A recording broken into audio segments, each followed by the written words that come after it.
Bonjour tout le monde. Aujourd'hui, j'enregistre une vidéo dans un contexte de hausse sensible du cours de l'or. De l'or, j'en ai un petit peu, donc je pourrais être content, mais non. Comme je le dis souvent, l'or, c'est une assurance. Et comme toutes les assurances, eh bien on espère ne jamais avoir à s'en servir. Si votre maison brûle, j'espère que la première chose que vous vous dites, ce n'est pas « Oh chouette, je vais recevoir un gros chèque d'AXA. Je vais enfin pouvoir justifier tout l'argent que je leur donne depuis des années. » Et non. L'assurance, elle est là pour amortir le choc, mais on sera toujours perdant. Évidemment, je préférerais 1000 fois avoir tort et ne jamais utiliser l'or que j'ai acheté, parce que ça voudrait dire que je vivrais dans un monde en paix avec une monnaie bien gérée. Hélas, ce n'est pas à l'ordre du jour. Ni pour la monnaie bien gérée, mais ça c'est pas une surprise, ni apparemment pour la paix. Si après toutes mes vidéos sur l'or, vous vous demandez encore à quoi il sert, eh bien il sert précisément à ça. À monter quand tout le reste baisse. J'avais prévu une belle vidéo sur l'argent aujourd'hui, avec ma Monster Box de Philharmonique notamment. Mais Joe et Vladimir en ont décidé autrement. Ce sera donc pour une prochaine fois. Je vais revenir rapidement sur l'impact de ce début de conflit sur le prix des métaux précieux, mais je consacrerai une grande partie de la vidéo à la question que tout le monde se pose. Est-ce qu'il est encore temps d'acheter dans un contexte pareil? Alors, on regarde vite fait le cours de l'or. Sans surprise, on a une hausse qui précède l'invasion russe, et le jour même, vous voyez cette bougie assez impressionnante qui marque un plus haut historique pour l'or exprimé en euros. Mais le plus important, ce sont les volumes ici en bas. Pas de doute, l'or est bien une valeur refuge quand ça commence à chauffer dehors. L'argent en euros, même configuration, mais moins prononcée. On est resté assez loin du point haut atteint lors du Silver Squeeze en 2021. Ce que je trouve assez intéressant, ce sont les volumes. On a déjà vu qu'ils étaient importants dans l'absolu, mais là on est à la fois pour l'or et pour l'argent, largement au-dessus des volumes qu'on a constatés en mars 2020, au début du Covid. C'est impressionnant dit comme ça, maintenant relativisons. Toutes ces courbes, elles sont très jolies, mais il ne s'agit là que du prix du papier. Il existe plusieurs centaines de fois plus d'or papier que physique, donc même si en théorie, les deux devraient s'échanger au même prix, le papier dilue complètement la valeur du physique. On pourrait assister un jour à un découplage complet, mais ce n'est pas encore le cas. Or ou argent, pour des particuliers attachés à la détention physique, eh bien le prix n'est pas tout à fait le même. Pour se faire une idée, maintenant que la poussière du premier jour de guerre commence à retomber, je vous propose de regarder le prix de 2 ou 3 pièces en or et en argent. J'ai fait les calculs pour vous sur des pièces que je connais un petit peu maintenant.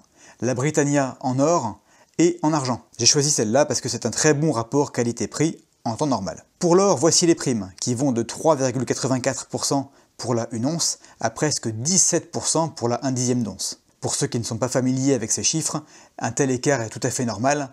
Forcément, plus on achète en grande quantité, entre guillemets, moins c'est cher au gramme. Alors ça, c'est un petit peu plus qu'avant le conflit. Je me souviens que la Britannia 1 once était un tout petit peu en dessous de 3% de prime il n'y a pas si longtemps. Pour les 1 dixième d'once, 17% ça ne me choque pas. J'ai déjà vu ce chiffre bien avant que le conflit n'éclate. Les primes ont un petit peu augmenté, c'est vrai, mais rien de catastrophique pour le moment. Je ne vois pas du tout de déconnexion complète par rapport au cours, ce qui veut dire qu'il y a encore de la marchandise disponible. La hausse des prix en boutique, de l'ordre de 10% qu'on vient de voir sur l'or, est essentiellement due à la hausse du cours et très peu à la hausse des primes. Alors certes, je n'ai pas épluché toutes les références, j'ai peut-être raté une pièce moins chère, il en existe bien entendu des beaucoup plus chères, mais le principal, c'est de pouvoir acheter de l'or à un prix à peu près correct. Le jour où j'enregistre cette vidéo, eh bien c'est le cas. Bien sûr, vous risquez de ne pas être livré tout de suite. Il y aura certainement des difficultés d'approvisionnement. Regardez ce petit mot qu'ils ont mis sur le site, il faudra sûrement s'armer d'un peu de patience, sans mauvais jeu de mots, mais le principal, c'est que ça finisse par arriver. Et maintenant, la question qui revient très souvent, est-il trop tard pour acheter? Voyons calmement les arguments pour et contre. En faveur de l'achat, premier argument, les prix n'ont augmenté que d'une dizaine de pourcents, et on était bien sous-évalué avant que le conflit n'éclate. Je suis d'ailleurs convaincu, mais ce n'est que mon avis, que c'est toujours le cas, l'or est sous-évalué. Si on envisage le long terme, cette hausse de prix paraîtra sûrement risible avec le recul. Comme on l'a remarqué ensemble il y a peu de temps, en 20 ans, l'or a fait plus 400% quasiment.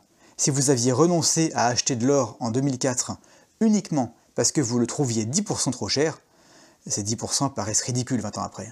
Deuxièmement, les produits sont encore disponibles, ce qui pourrait bien ne plus être le cas si la guerre venait à s'étendre ou à gagner en intensité. Je ne le pense pas personnellement, mais je suis loin d'être un expert en géopolitique. En revanche, ce qui est sûr, c'est que le marché de détail peut être complètement asséché en 2 jours si la situation se dégrade brusquement. Troisièmement, le jeu des sanctions. Plus probable, je pense, qu'une troisième guerre mondiale. Apparemment, on est parti, au minimum, pour un ping-pong de sanctions contre la Russie de la part de la Russie. Concrètement pour nous, ça veut dire que l'énergie, et surtout le gaz, risquent de devenir très très cher. Et il ne faut pas se le cacher.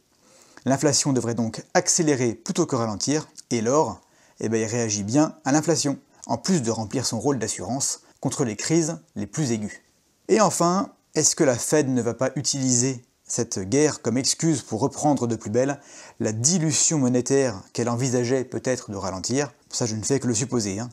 Mais comme par le passé, ils ont toujours trouvé une excuse. Allez, maintenant, pourquoi est-ce qu'il vaudrait mieux attendre avant d'acheter? 1. Le conflit pourrait être très court, et la situation pourrait revenir à la normale en quelques semaines seulement. Pour ceux qui pensent que la guerre restera localisée et que l'armée russe bouclera l'opération rapidement, il vaut mieux attendre. Le prix de l'or peut très bien retrouver ses niveaux de janvier assez rapidement. 2. Si vous avez déjà de l'or, alors vous êtes déjà un peu protégé. Bon, en même temps, si vous avez déjà de l'or, vous en voulez probablement toujours plus, comme moi. Dites-moi si c'est le cas en commentaire. 3. Techniquement, on est pile poil sous une grosse résistance, celle du point haut de 2021. Certes, le record a été battu, mais pas complètement enfoncé, et on a réintégré juste derrière. Il y a donc pas mal de chances que le cours soit repoussé. Et tant qu'on parle de cours, n'oublions pas que personne ne veut voir le cours de l'or monter durablement. Les banques centrales à travers le monde semblent être en train d'en acheter de l'or, et c'est plus pratique quand le prix est bas. L'or est le deuxième métal dont le cours est le plus manipulé derrière l'argent, donc parier sur une hausse de l'or à court terme, c'est très risqué. Il est plus probable qu'une meilleure opportunité d'achat se présentera bientôt. En conclusion, non, il n'est objectivement pas trop tard pour acheter. Vous avez en main toutes les cartes que j'ai pu vous donner pour prendre votre décision. Si vous avez des idées supplémentaires ou un avis sur cette question, eh bien partagez dans les commentaires, c'est toujours très intéressant.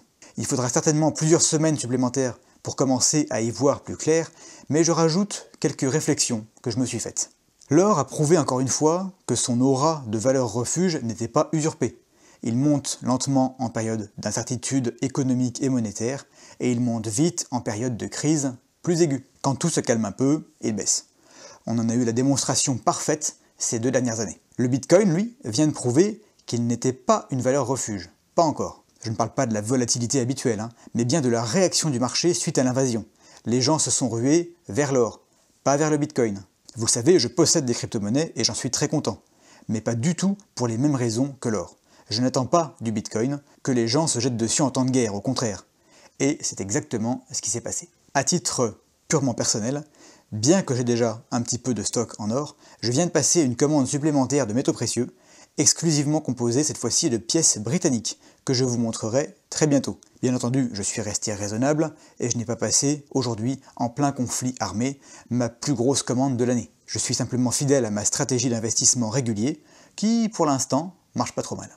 Une dernière petite remarque pour la route, et ce qui suit n'est pas un conseil en investissement. On n'est jamais prêt à faire face à tout. Il y a toujours des surprises. Mais pour moi, ça ne justifie pas l'inaction. On ne se met pas à réparer son toit quand la tempête commence à souffler. Il faut le faire quand il fait beau. Si on a commencé à se préparer quand il ne se passe rien, alors oui, on passe parfois pour quelqu'un de bizarre sur le moment. Mais je vous promets qu'on est vraiment soulagé quand il se passe vraiment quelque chose.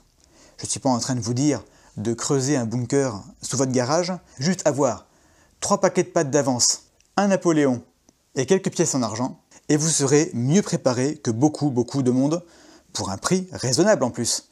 Aucun sacrifice particulier n'est nécessaire. Je réponds à l'avance aux commentaires que j'ai habituellement. Oui, il n'y a pas que l'or dans la vie.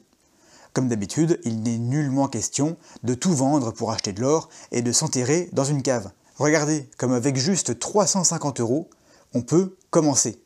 Ensuite, si vous voulez investir dans l'immobilier, dans les terres agricoles, les crypto-monnaies, la bourse, les cartes Pokémon ou je ne sais quoi encore, faites-le. Je répète encore une fois, pas un conseil en investissement. C'est juste ce que j'aimerais que mes voisins fassent. Si tout le monde dans le pays avait chez lui un peu à manger d'avance, quelques grammes d'or et quelques pièces en argent, accompagnés d'un soupçon d'éducation financière, ça changerait pas mal de choses. Et même si l'or ne vous intéresse pas, Si vous ne souhaitez pas ou plus en acheter, je trouve que c'est un excellent baromètre du climat ambiant. Tant qu'il est possible d'en acheter, la situation est sous contrôle. Le jour où il n'y en a plus en vente, ou alors avec des primes qui dépassent 50%, il y a de bonnes chances que ça commence à chauffer vraiment. J'espère que ce début de conflit ne dérapera pas trop et que nous aurons tous une nouvelle chance de mieux nous préparer avant la prochaine crise. Partagez cette vidéo s'il vous plaît, si elle vous a plu. J'aurais vraiment aimé aborder un sujet plus gai pour ma vidéo des 10 000 abonnés. J'essaierai de me rattraper quand on sera 20 000, promis. Entre-temps, j'aurai aussi ma 100e vidéo à préparer, ainsi que les 2 ans de la chaîne à fêter. On se retrouve la semaine prochaine pour une nouvelle vidéo. En attendant, soyez prudents dans vos investissements, mais n'oubliez pas de rester curieux.